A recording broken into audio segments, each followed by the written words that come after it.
आइए पुनः स्वागत है मेरे आप सभी का मेरे यूट्यूब चैनल में। मैं आपकी फ्रेंड बड़ा शास्त्री हूँ। शुद्ध आप पर कृपा अपने उठाती रहती हूँ। आनंद के साथ में अपनी कथा को श्रवण करें और सपोर्ट प्यार अवश्य दें। वीडियो देखने के आप सभी के मैं बहुत आभारी हूँ। आप सभी को बहुत बहुत धन्यवाद। Thank you so very video watching. Thank you so very मेरे सब्सक्राइब चैनल। चलते हैं कथा को शुरू करते हैं। और ये भी कथा एक गरीब निर्धन किसान की है जिसका नाम था राम प्रकाश। और वो बहुत जो है उसकी पत्नी का कुछ समय के बाद में बहुत नेक दयालु इंसान धर्मात्मा स्नान था। धर्म विक्रम उसकी बहुत आस्था थी, क्योंकि परमात्मा को शायद विधाता को जो नीति अच्छी होती विधाता को करना पड़ता है। आज विधाता ने उसके साथ जो है थोड़ी खिलवाड़ कर दी और उसकी पत्नी का देहांत हो गया। और उसकी एक बेटी भी थी जिसका नाम था संतोषी। संतोषी बेटी बिल्कुल संतोषी माता की ही तरह थी। व्रत उपास करती थी, गणेश भगवान की उपासक थी। बेटी को प्रेम अवसर को देने के लिए राम प्रकाश ने सोचा कि जो है माता की कमी इसको खलेगी, इसलिए उसने दूसरा दंपति जीवन अपना जो है चयन कर लिया।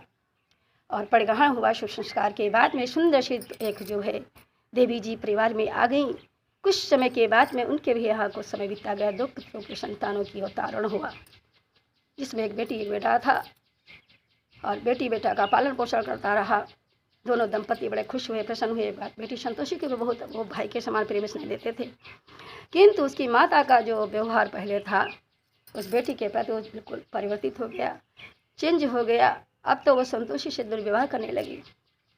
उनके पिताश्री को ये बात अच्छी नहीं लगती थी।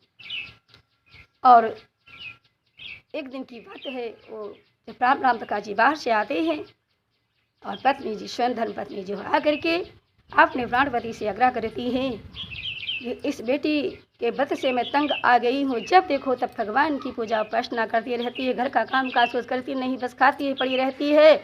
इसलिए मैं इस बेटी को घर में नहीं रखूँगी। ऐसा सुन करके राम प्रकाश दुखित होते हैं और समझाते हैं, तुम्हारी बेटी है, जिस तरह अपने बच्चों का पालन पोषण करती है उसका भी पालन पोषण करो। कि तो उसके बाद में समझ नहीं आती है, वो अपनी जिद पे अड़ जाती है। 3 हट संसार में, गुरु हट, बाल हट, क्रिया हट, ये तीनों हट के आगे संसार के प्राणियों को झुकना पड़ता है। ऐसा सुन करके एक अहाते में कमरे में जगह दे देते हैं संतोषी बेटी को। संतोषी बेटी उसी में गणेश भगवान को स्थापित करते पूजा अर्चना करती है। उसके विसर्जन का समय आ गया था, समय पूरा हो गया था विधि विधान से विसर्जन करने के लिए। और उसकी माँ जब देखती उसको पूजा करते बहुत डांटती फटकारती। और एक दिन क्या ऐसा हद कर दी, सीमा क्रॉस कर दी, मूर्ति को उठा करके उसने जो फेंक दिया। ऐसा करते जब प्रातः काल हुआ, गणेश भगवान नहीं दिखाई पड़े, अदृश्य हो गए। तो देखा जब संतोषी बेटी ने तो रोने लगी, विलाप करने लगी। और हमारे कहाँ गए गणेश भगवान, विघ्न मुझसे क्या रूठ गए, कहाँ हो गणेश भगवान, आज विसर्जन है प्रभु, मुझसे कौन सी गलती हो गई जो मुझसे रूठ गए और मेरे पास से चले गए। मैं किसका विसर्जन करूँगी, अपना विसर्जन करूँगी। गणेश भगवान आइए, अगर मेरी सच्ची भक्ति निष्ठा है तो हमारे घर में आइए, कल विसर्जन आपका है प्रभु, मेरी गलती को क्षमा कीजिए, मैं आपका विसर्जन करूँ। मैंने आपका अगर सच्चे मन से उपासना किया हो, आराधना की हो तो हमारे घर को आइए। और इधर जब जो है उसकी पत्नी के पेट में बहुत जोर दर्द होने लगता है, देख करके राम प्रकाश डॉक्टर के यहाँ जाते हैं।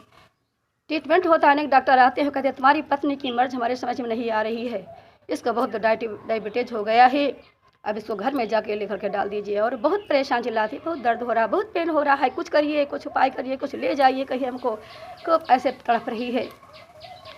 और बेटी संतोषी का हृदय द्रवित हो जाता है, सहन नहीं होता। वो अपना भगवान को जो पूजन आह्वान करके चढ़ावत रखा था उसी को लेकर के माँ चढ़ावत को ग्रहण कीजिए। और जैसे जलपान किया, उसको अमृत पान किया, गणेश भगवान के सिंचित जल का पूजन का, उसका दर्द समाप्त हो जाता है। उसको अपनी गलती का बहुत बड़ा एहसास होता है कि मैंने इस बेटी के प्रति बहुत अत्याचार किया, बहुत सताया, बहुत पीड़ा दी, और ये सच्ची उपासक थी। उस दिन से भगवान गणेश की भक्तन और संतोषी से क्षमा याचना मांगती है और कहती, बेटी मैं सदैव तुम्हें पीड़ा देती रही, तुम्हें जो है अपने बच्चे की तरह नहीं माना, तुम्हारे साथ दुर्व्यवहार किया, और फिर भी तो मुझे इस दुखी देखकर के द्रवित हो गई। धन्य हो बेटी तू, वास्तव में बेटी संतोषी ही थी और संतोषी माता के स्वरूप में थी। उस दिन से उस माता का जो है दुर्व्यवहार से बेटी के प्रति बदल गया और वो स्वयं उसको माता के रूप में समझने लगी और बच्चों से बराबर प्रेम करने लगी। भक्तों, तो इस कहानी से शिक्षा मिलती है कि मनुष्य को अपने कर्मों का फल मिलता है। जो जैसा करता है वैसा ही फल जो है पाता है। जो बीज बोता है वही काटता है। ये जहाँ पर छल दम दोष पाखंड कुछ नहीं चलता है। इसलिए मनुष्य को सदैव अपने कर्मों पर ध्यान देना चाहिए। क्यों कर्म प्रधान विश्व रचि राखा, जो जस करी सो तस फल चाखा। बस यही इस वाणी को विराम देती हूँ। फिर मिलती हूँ ये वीडियो के साथ में। तब तक हंसते रहें, मुस्कुराते रहें। मैं जब भी आती हूँ हंसते मुस्कुराते सांचिदान करते हुए आती हूँ। आप भी ऐसे ही अपने मानव जीवन का लाभ उठाएँ। सभी से मेरा जय माता दी। वीडियो को बार बार कह रही हूँ, सपोर्ट प्यारा अवश्य देना, कमेंट प्यारा पर जय माता दी अवश्य करके देना। वीडियो देखने के लिए आपको बहुत बहुत धन्यवाद। ये मेरा घर है, देखो सुंदर से श्री देवादि महादेव प्रतिष्ठित हुए हैं और मैं एक बैरागी देवता। यहीं पर मेरा वास है और यहीं पर मैं भगवत भजन संकीर्तन कथाएँ पुराण आदि में मस्त रहती हूँ। और ये झूठ छल दोष पाखंड से मुझे बिल्कुल घृणा है। इससे मैं अपने आप को ही नाता नहीं रखते। नाता तो भगवान से है, दूसरा कोई नाता ये जो है झूठ है। सच्चा नाता तो होता है।